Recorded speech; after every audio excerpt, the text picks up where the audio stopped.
junior welterweight division. So let's welcome our boxers into the ring. Introducing first, fighting out of Congo. Please put your hands together for Bongo, les Bongo Hughes. Vous allez suivre au fait de l'interview que nous a accordé Hugues Bongo, un grand boxeur, champion du Congo. Donc bon, on a Hugues Bongo. Bon, et belé ba oka moya ba mon ene Lili ba. Ah, à combien Afrique du Sud? À combien Afrique du Sud? Azao, a aussi la tremplin nae pour bon sa carrière nae afin que ma porte et fuma pour nae. Suivez Hugues Bongo et vous allez voir aussi les extraits de certains de ses combats. Suivez. Bonjour. Ah, bonjour. Est-ce que tu connais Bao?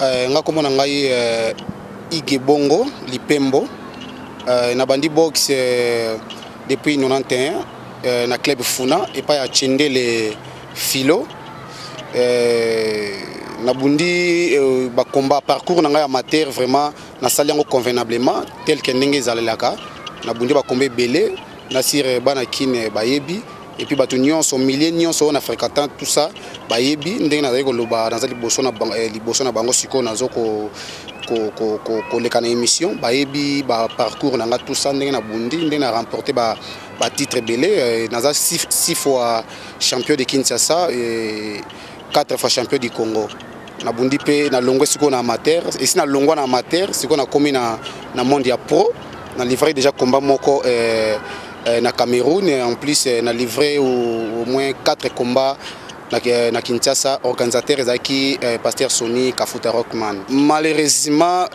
ceinture na yaki nango te combat wana eyaki brisque comme bazaki na besoin ba boxeur professionnel oyo bauti oyo bazo bima na Congo. Contact ezalaki président na biso azaki ancien président ya fédération ya amateur bayaki ko couronner na Cameroun étant que président ya fédération professionnelle na Cameroun amonaki ke na ndenga triaki ba boxeur na Congo ba boxeur bon baza belé tout ça mais a préféré ki ngai Kayombo Monzon to kendai na Cameroun ezaki brisque vraiment invitation na ki brisque autrement yepé au salle ezalaki te nazwaki au moins une semaine d'entraînement par rapport ya ba misus o ba epse bango avant to kendaki kuna to bundaki malheureusement dans lobaki ke na yaki na titre tikalaki kuna na perdaki po ndenge entraînement ezaki na nzoto te na ki bunda moment combat ya makasi dans le roi na komaki pe sur place wana il fallait kana bunda na kende kutu kotaki hôpital tout ça na belaki docteur kuta pexenga na bunda combat mais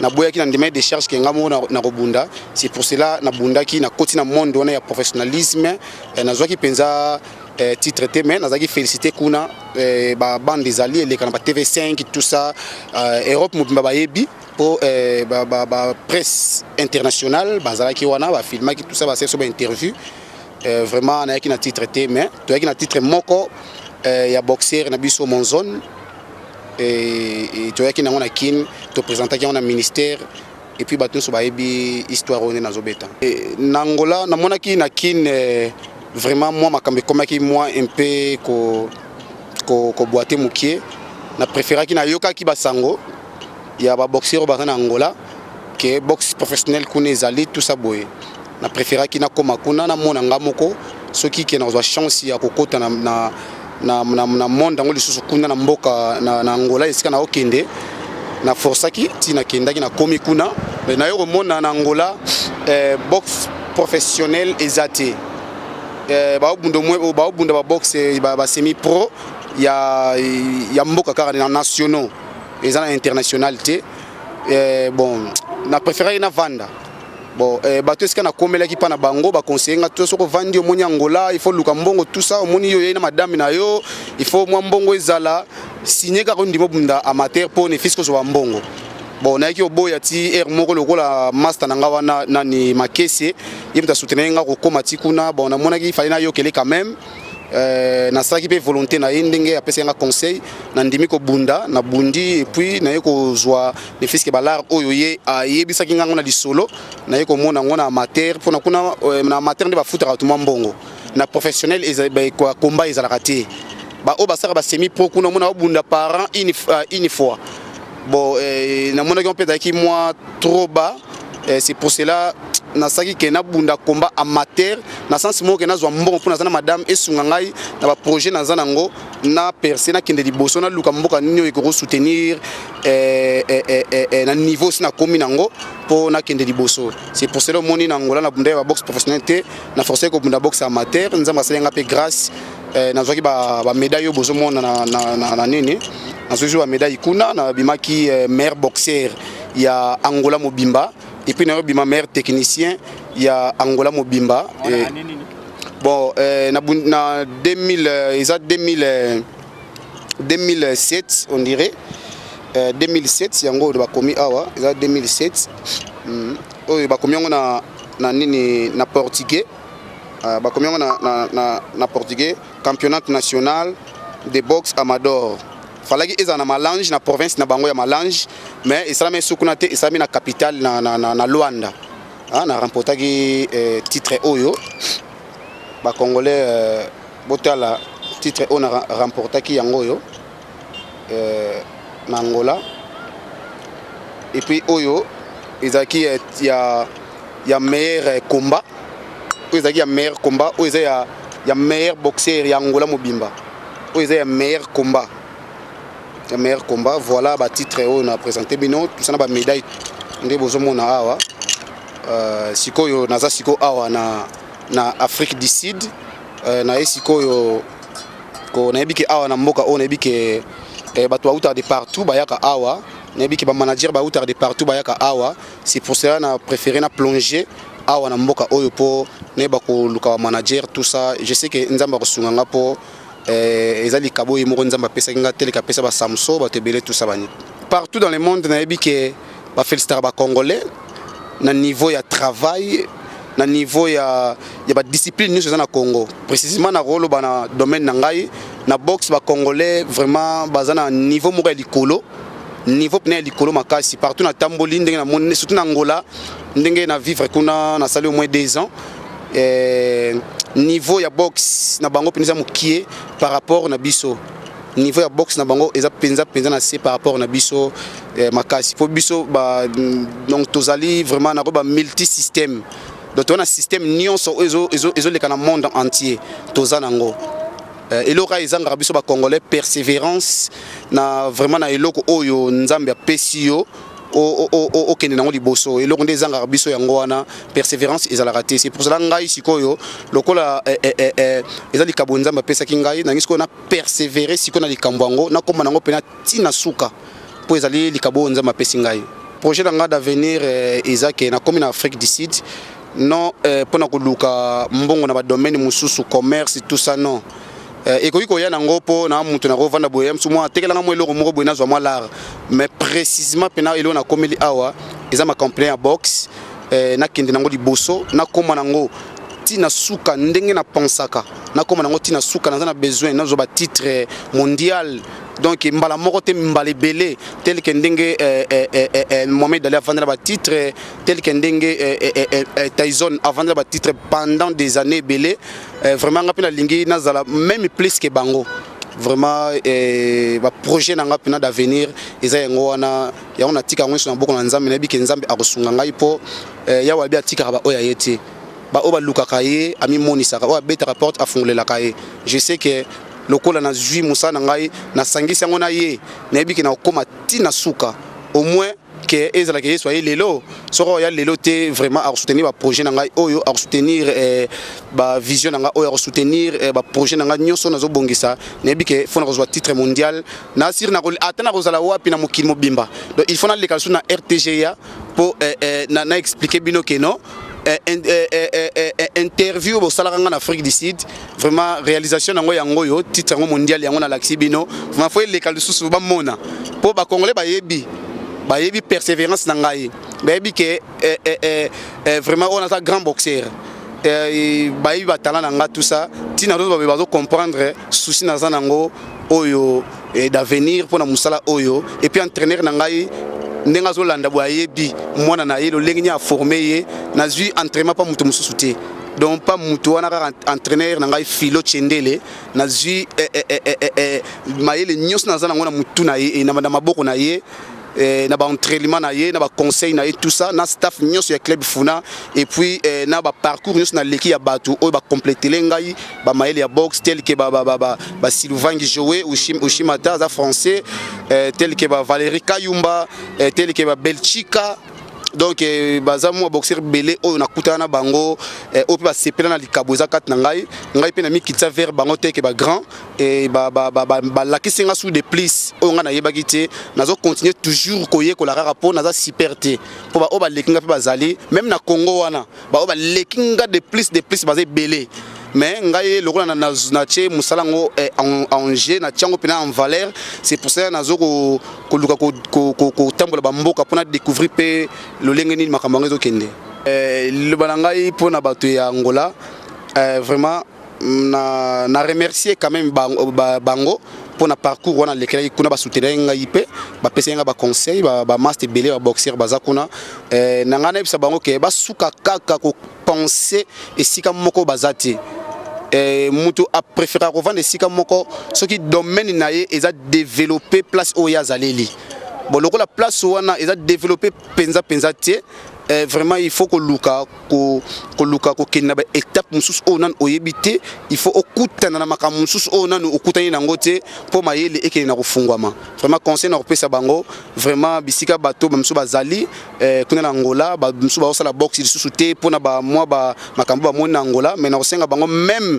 na makambo bazo sala o bazo ko luka po bazo ba mbongo po ba kina mboka mususu ba forcer ba sel lango ba mboka mususu po ba continuer musana bango tel que ndenga na na forcer na komina mboka mususu pour na continuer vraiment parcours ya vie na ngai sportif pour na ba congolais ba landa ngai wana za mboka na ngai mboka pena ona botami eza pena mboka na ngai vraiment isika na vandi isika na zuma kamu nyonso nazo expliquer bino na zuli yango kuna eza mboka na ngai vraiment na pesi bango nyonso ba congolais tout mbote vraiment na pesi bango lisusu conseil na to pesa ba ndeko ya Angola tel que ningo tunaki ngai vraiment il faut ba continuer ko luka ndenge ni ba ko s'en sortir na domaine bazanango vraiment nzambe apambola bango na remercier bango pena mingi na remercier entraîneur na ngai Tchendele Filo na remercier Vie Silva Gwema na remercier Chivwa di Corando Ilunga na remercier Mapeta et tout ça ba boxer basé belé na pesi bango mbote et puis na remercier le général Sonika Futa Rockman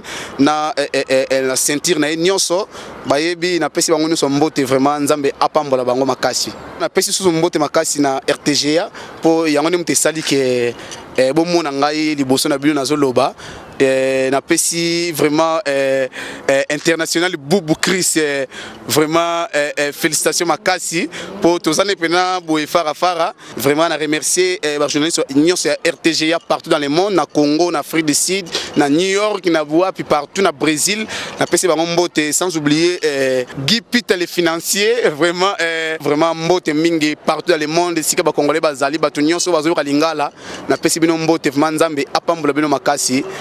Merci. Nous vous avons promis, chers téléspectateurs, que dans cette émission, in the junior welterweight division, so let's welcome our boxers into the ring. Introducing first, fighting out of Congo, please put your hands together for Bongo Lepombo Hughes. In the junior welterweight division, so let's welcome our boxers into the ring. Introducing first, fighting out of Congo, please put your hands together for Bongo Lepombo Hughes.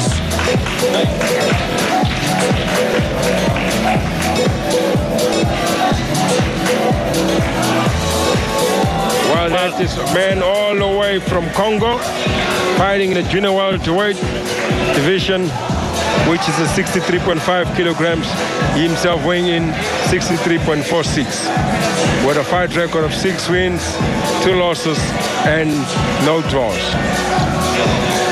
Well, a lot has been said about this man, Bongo Lepombo Hughes, from the Congo. I think I would imagine it is the Congo on the other side of the Congo River. You have the Democratic Republic of the Congo and you have the other Congo across the river. And now, ladies and gentlemen, let's welcome into the ring his opponent, fighting out of Namibia. Would you please put your hands together for Lucas Moketi?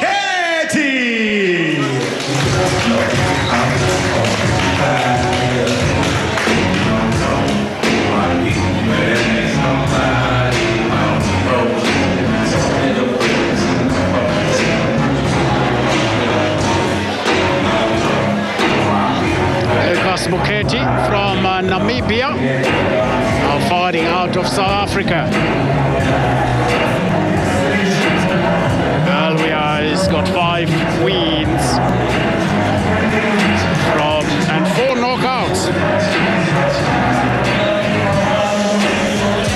Ladies and gentlemen, this international bout is in the junior welterweight division and is scheduled for 6 rounds. The judges for this bout are Joseph Chane, Neville Hotz, and Tony Nyangiwe.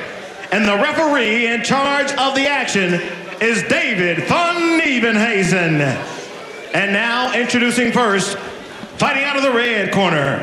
He weighed in at 63.46 kilograms and is wearing the blue and white trunks.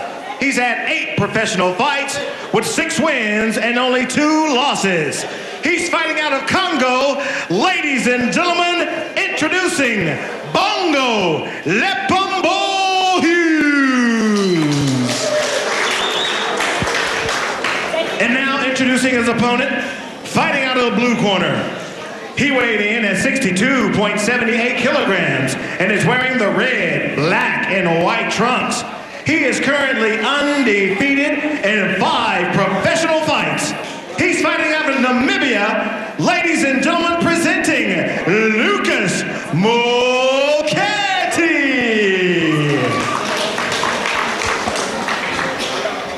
Just seconds, come out fighting. I want a clean fight. Go to your corner, sense. Well, yes, that's David van Nieuwenhuizen, the referee, taking in the footsteps of his father. In this fight in the junior welterweight division, Lucas Muketi from Namibia looks a very strong, well-built man. He's worked very hard in the gym. His shape is very good, and both sides, or in fact even Bongo Lepombo Hughes, also looks very trim and very nice. And you can actually see the muscles moving from one side to the other. Mr. Mateza, I can tell you, yes, big fight's gonna happen there. It's gonna be a ding-dong. You can see they both checking out each other. The first one is gonna land a first good punch. It's gonna set a pace.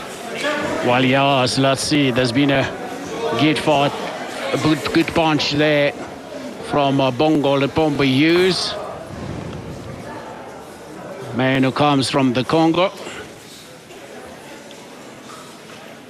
Got a good jab. Set 8 fights, won 6 and lost 2. That's Bongo. And Lucas Muketi has won 5 and 4 by knockout. Stop. Come, you guys. The people's come to see boxing. Come. Let's fight some more, eh? Come, box. Well, yes, referee van Nieuwenhuizen says, guys, let's get involved. Let's see whether these men can get involved. Good jab from Muketi. Snappy jab there from Bongo. Good combination. Followed up with the right. Caught his man. Well, he's got to go to the body. You can't continue throwing punches up there, even if they are being pared away. Slight Inside of the gloves, eh? inside of the glove, as the referee was saying, could pick that up. You could hear that. Well, the mistake our Namibian brother is doing here, he's really not jabbing, he's not keeping the guy at bay, he's very defensive. And that allows Bongo to come in and dictate. Good shots, good combination from Bongo. Good one. He's staggered by Muketi.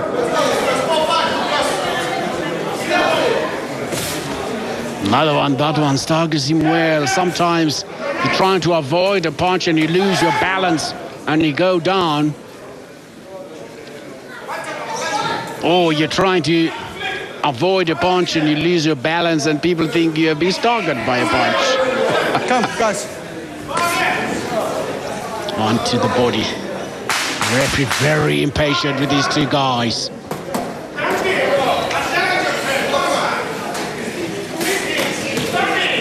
Doubles out that jab as we come to the end of that round.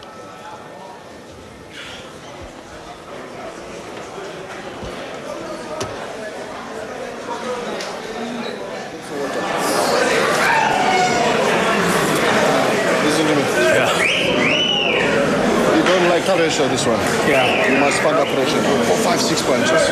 Okay. Okay. Lawyer.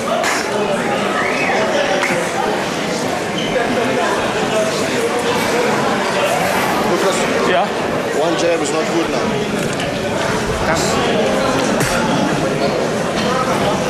Okay. Listen now. With the bell go, you go straight. Don't wait. Put pressure. Okay? Okay. Okay. And put there. Okay, coach. Stay. Round number 2. Box. Sobambi mjikelo wesibini la madodana Lucas Mokete nqebhruku ebomvu enemiqa emnyama kanti inendawo ezimhlophe kanti le ndodana yakwa Bongo Lepembu Hughes nqebe ibhruku eblue nkabi inendawo ezimhlophe nayo. Very technical fight here, Mateza. They're both checking out one another. But the mistake of Lucas, he's not utilizing his jab, trying to throw combinations. He's very defensive. But it gives Bongo an opportunity to unleash and making sure he's bringing the fight on. Probably I should ask you, Jan, here, I think one of the problems for Lucas Mokete is the fact that he's overtrained. As a result, he can't move the arms and his timing is not there. Probably does that happen? Not really overtrained, Mateza, but clearly inactivity also plays a big role in there. You can see he's very scared of knowing that Bongo is going to throw some big punches at him. So he wants to keep up his guards all the time. And that doesn't allow him then to attack. And he is only going to attack when he's been attacked. And that is wrong. Well, this round number 2 scheduled for 6. Good combination from Bongo. He follows that up again. Well, I told you at the beginning of this what a lot has been said about this man. Look at those punches. Big punches from Bongo. He's got his man in trouble. Right through those defenses. Good combinations. Look at the lightning speed of those arms. He's driving his man from one side of the ring to the next. Well, he's loosened up his arms and he throws big punches. His corner, Kwesi Visa, is saying finish up if you can. Another one to the side of the head. Drives his man around the corner. Good combination there. A flurry of punches. Goeie sarsie, ouwe daar vir Bongo. Hy gooi weer daar. Ons wag vir die skeidsrechter. Hy vloot met die kop. That's it. That's die einde van die geveg.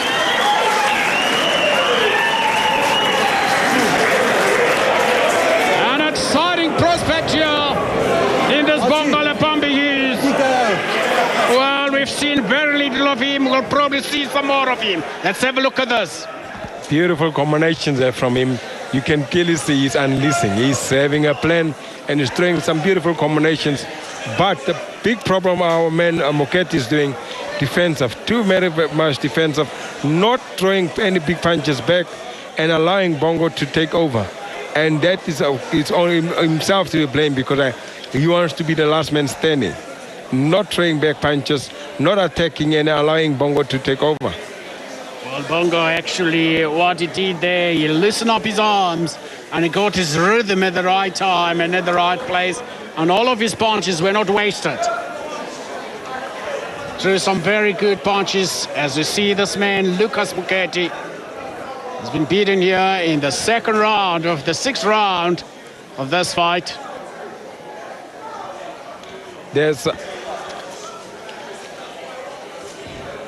That is early in the fight. You can clearly see that Bongo is really unleashing, setting up the pace, throwing some beautiful left hooks there with some straight right hands, catching Lucas very well. But Lucas, once again, very defensive. Well, he's driven there to the ropes. He was moved from one end of the ring to the next.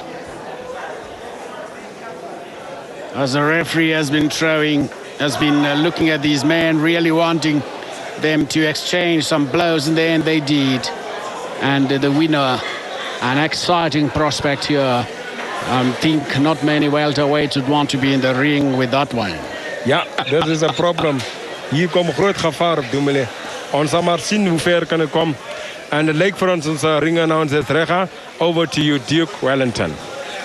Ladies and gentlemen, this junior welterweight fight is stopped by referee David van Nieuwenhuizen. 2 minutes and 26 seconds into round number 2. To the winner by TKO, Bongo Lepimwami.